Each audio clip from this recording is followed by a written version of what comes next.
when you come up with excuses for why other people are successful and you're not. That is dangerous. Like life itself is a process of becoming, a part of man's ongoing historical drive to manifest his consciousness outside of his mind, in front of his eyes. Listen to me, if it was easy, everybody would do it. There are people right now who are working who don't want to work. There are people who hate their jobs, but they keep getting up to do it.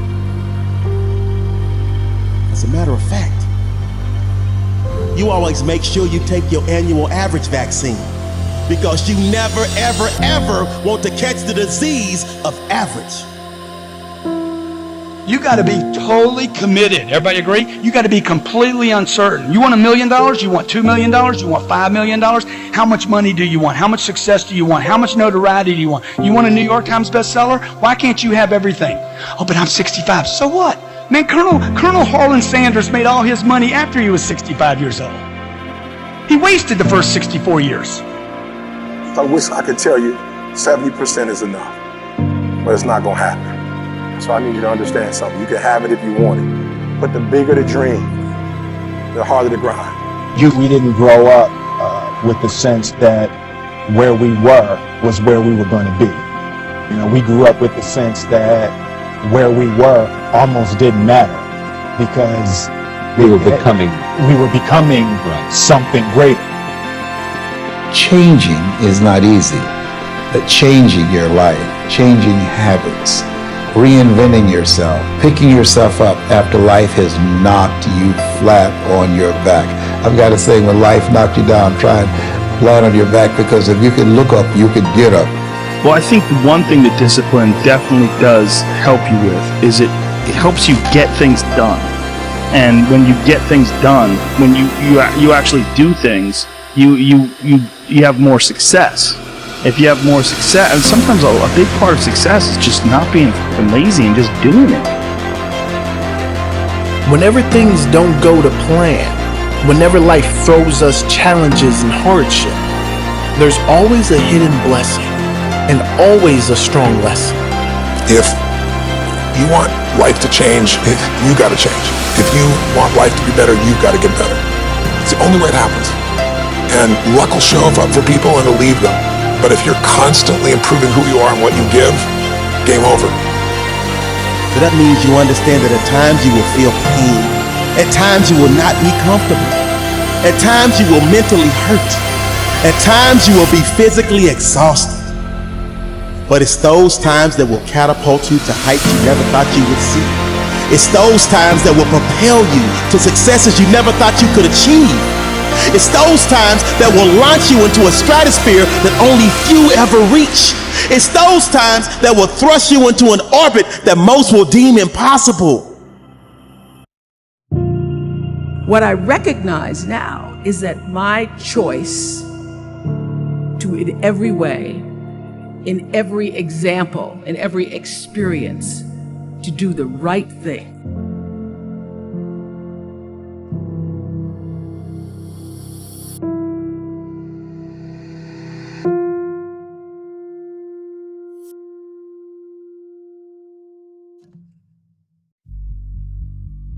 Success at anything will always come down to this: focus and effort, and we control both. Remember, this is the grind, the battle royale between you and your mind, your body, and the devil on your shoulder is telling you that this is just a game. This is just a waste of time. Your opponents are stronger than you. I tell people all the time, like, don't just come up with things you want to learn, because guess what? We want to learn everything. By human build, we are curious animals. We're deathly curious. I mean, we are literally the curiosity killed the cat sort of society right now. Everyone wants to learn 50 new things immediately, but no one ever learns anything. Why? Because it's not real for them. It's a transient desire.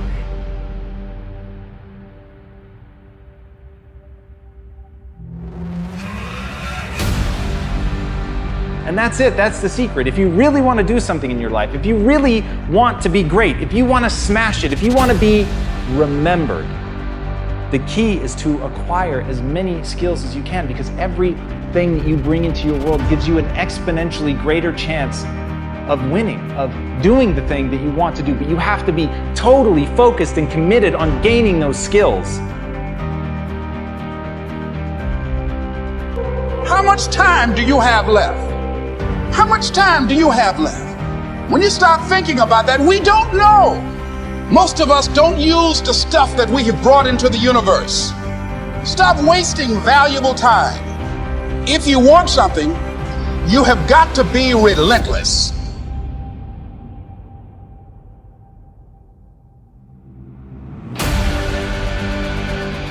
You have to know what you want of your life before you become a master learner.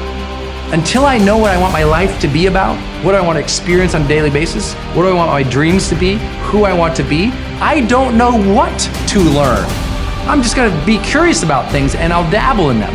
But that path to real true mastery is that part where we say, okay, what do I want my life to be about? Now let me develop the knowledge, the skills, the competencies, the capabilities to build into that life. You've got to learn how to become resourceful. You've got to learn how to become creative. The power to hold on in spite of everything. The power to endure. This is the winner's quality. The hunger, the ability to face defeat again and again without giving up. On the other side of endurance, on the other side of outlasting everybody else, is a skill set that makes you unstoppable. We bought into this complete falsehood that at some point you're going to have the courage, at some point you're going to have the confidence, and it's total bullshit, frankly. Are we allowed to swear on this show? Okay. It's complete garbage. And so there are so many people in the world, and you know, you may be watching this right now, and you have these incredible ideas, and what you think is missing is motivation. And that's not true.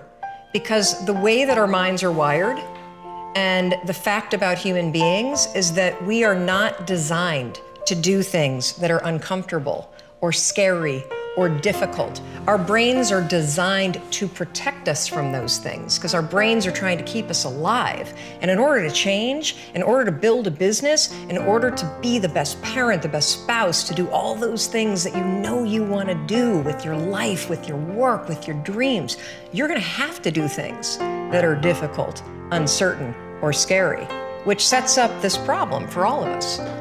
You're never going to feel like it.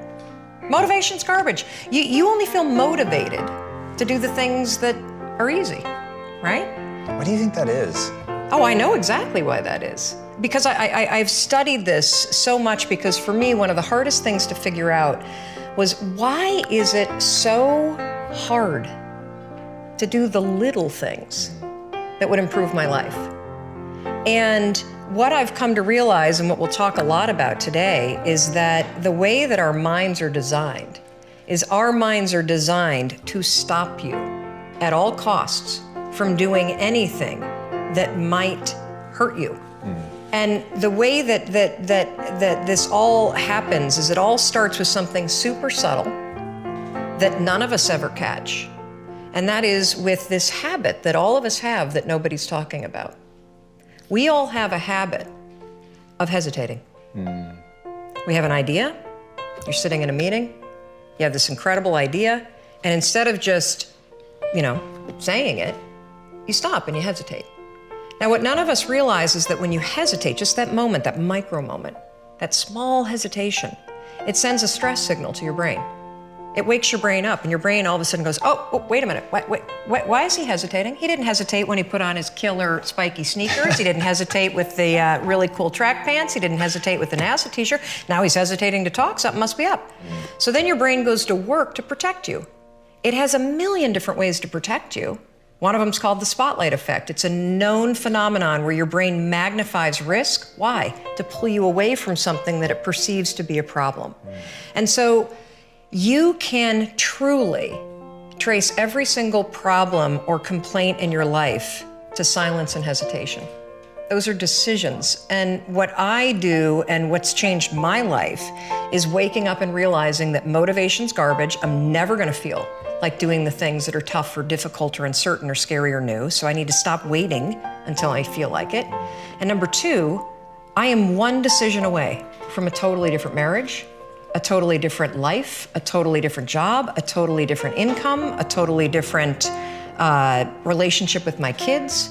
Not like one decision, I'm divorcing you, in the marriage example, but one decision on, you know, you could be having a conversation with your spouse and you feel your emotions rise up, and within a tiny window, those emotions can take over and can impact how your marriage goes. Or you can learn how to take control of that micro moment and make a decision to act in a way that actually shifts your marriage.